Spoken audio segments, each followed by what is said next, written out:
So can you make a Swiss design poster with Comic Sans and actually make it look good? That's exactly what we're going to try today. Before we get started, please subscribe to support the channel.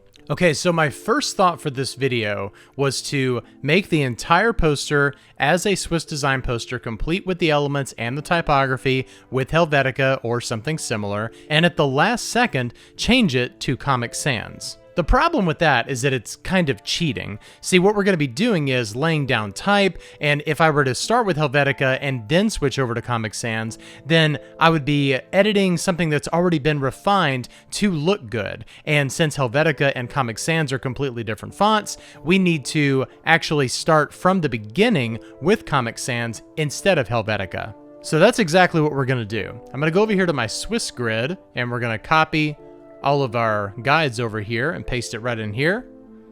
And let's align this up, make sure that this is all aligned properly. If you haven't seen my video on how to create a Swiss grid, check it out right up here. Okay, so what is our subject matter? Well, today I'm going to use the song Smells Like Teen Spirit by Nirvana. There's not really any rhyme or reason to it. This is just the song that popped in my head just now. Okay, so I'm going to follow the exact same principles that I use when I'm laying out a Swiss design, and the one difference this time is going to be using Comic Sans instead of a grotesque font. So let's go ahead and lay out the title of the song. That's going to be the main focus of our poster. And I can't believe I'm doing this, but let's change this to Comic Sans Bold. Since we almost always use bold in our Swiss designs, I'm going to use bold for Comic Sans. And just looking at this is making me feel queasy already. However, I need to remember that we need to kind of externalize as much as possible. We need to get outside of what we typically see when we look at Comic Sans and see if we can actually make it look good. So my base size for this, I'm going to start with 120 points here. And then the secondary size, I'm going to bring it down to 60%. And the tertiary size, even though I hate that word, we're going to bring it down to 30%. So we can go ahead and move these off of the artboard here just temporarily. And obviously we're going to need to add in a paragraph return right here. But I don't really like how these are pretty much the same line length, so let's just kind of experiment around a little bit. Okay, I like the arrangement of that. And now what I'm going to do is align the bottom left portion of the word smells according to our grid, and then from that point we can actually adjust from there. So let's move this to about right here. And I'm going to move this to right there, and then we'll move the baseline of this down to here. It's best to go ahead and switch into outline view to do this because it just makes it a little bit easier to work with. The thing that I'm hating about this already is the fact that the baseline here is just so strange because of the way Comic Sans is actually designed. Normally the bottom of something like the letter M, which typically doesn't have any descenders or overshoots, would actually sit directly onto that baseline. However, that's not happening in Comic Sans. And then if you want to get super technical, the glyph actually stops right here. And because of the way the S curves right over here, this is technically considered a horizontal overshoot. So your overshoot is not right here on this part of the S, it's down here on the bottom left part of the S. And because of that, that's where your S should fall, is directly on that grid line right there. And then it's just best practice to keep everything aligned to each other on the left side, so we're not going to change anything there. Alright, our next step here is going to be to kern, so let's change the kerning from auto to optical. And that kind of gives us a little bit of a head start, but we definitely have some work to do to make this look as good as we possibly can.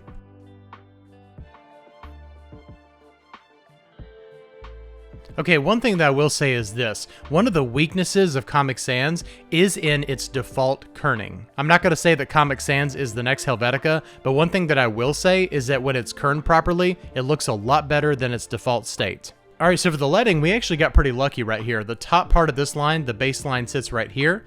And if you look right here, the baseline sits right here on this line. However, I want to make that consistent across all of the grid lines. So we're going to go to the end of the word smells right here, and we're going to switch over to our paragraph panel. And if you look down here in the bottom right, this says space after paragraph. And we're just going to increase that slightly to get the baseline exactly where it needs to be. So we need a little bit more space here. Maybe 2 more points down, we'll do it, and then we'll do that. And now we just need to go down to this second line right here and bring this up, and then just kind of adjust it until it is exactly where it needs to be. All right, so now all of those baselines are aligned with the grid lines. All right, let's move our secondary type over here, and I'm just gonna type out Nevermind because that's the name of the album.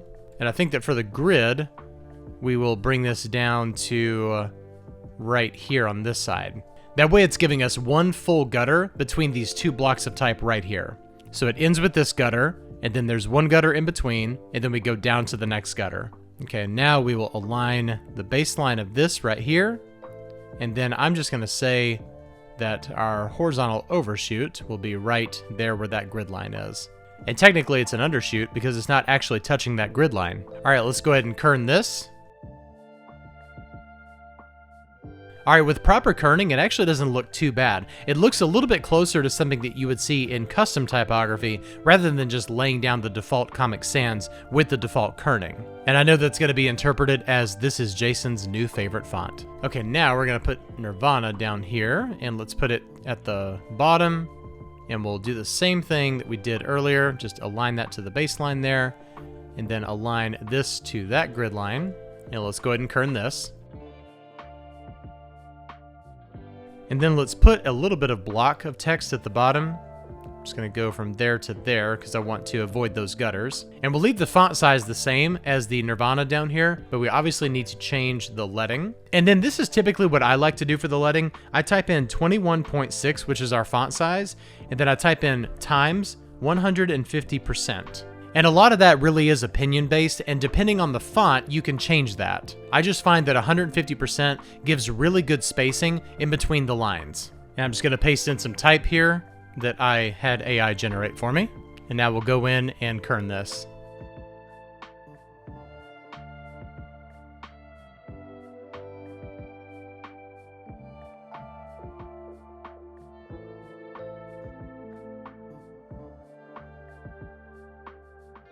All right, now that we've got our type all laid out, the color palette that I'm envisioning for this is a very early 90s kind of pastel color scheme. And I found this image right here of Teen Spirit deodorant, and I'm thinking that this is gonna be our inspiration. So I'm just gonna pull a couple of colors from this image right here. All right, this is perfect. I really don't think it can get any better than this. So let's try the background, this really light green right here. And then for the elements here, I'm just gonna lay down a couple of things, maybe a circle, just kind of see what our grid is going to allow us to make. Let's align this right up here with that, and then we'll size this correctly to our grid, and we'll throw a triangle in here, and I'm going to rotate it 91 degrees because that's when the song came out. And let's balance it with that circle right there, and we'll color it this bright yellow. And let's reset this bounding box to where it's not rotated. We're gonna go to the Pathfinder tool and click on Unite, and that's gonna give us a straight edge container there. It's just gonna make it a lot easier to place. I'm gonna switch over to outline view just to make it a little bit easier to see things. And our anchor right here is gonna be in the bottom left. Let's move this over here, move this right there. Gotta get our positioning just right because our anchor is gonna be in that bottom left there. So let's enlarge this up here, and we'll go all the way to that top gutter right there. And then let's put in maybe like a squiggly line right here. And let's go into our grid and see exactly where the start and end point should be. So we go from there to there. And I'm gonna hold down Shift and pick up on that purple right there with the eyedropper tool. Let's get rid of our guides, and let's bring up our stroke to about 20 points. I'm gonna go over here to our stroke panel and click on round cap and round join on the corner. And then let's go up here to effect, distort and transform, and zigzag. And for the size, we'll do 1/2 inch, and rides per segment, we'll do, I don't know, maybe around 10 or 15 probably looks good. Actually, I'll do 14, that way the start and the end segments are going in different directions. And then for the type in here, I think I'm gonna go in here and lighten this up a little bit because I don't want it to be super crisp. I want it to really have a nice vintage look. I'm gonna bring it up to 20%. All right, here is our Swiss design poster for Smells Like Teen Spirit by Nirvana using Swiss design principles with the exception of the type. Obviously, we don't use Comic Sans for the type in Swiss design posters, but this is something to really challenge yourself with and kind of get you thinking outside the box a little bit more. One thing that I will say after doing this is that I don't think that Comic Sans is as bad a font as a lot of people say it is. Sure, if you just lay it down without doing any kind of treatment to it whatsoever, it looks like crap. But if you go in and actually refine things and spend a little bit of time with the kerning and the leading and everything like that, it can look better than its default state. Now, based on your reaction to this video, this could go one of two different directions. One of them is that I'll never do this again, and the other one is that I'll create a new series doing this. Either way, let me know down in the comments. If you want to see me do more exploration of this exact topic, then let me know. However, if you want to say, Jason, never do this again, feel free to do that as well. I just thought it would be a fun experiment, and there are so many different things that you can do with this. I hope this video was at least a little bit valuable to you, if not slightly entertaining. If it was, please like, subscribe, and share to support the channel. Thank you so much for watching, and I'll see you in the next video. Bye-bye.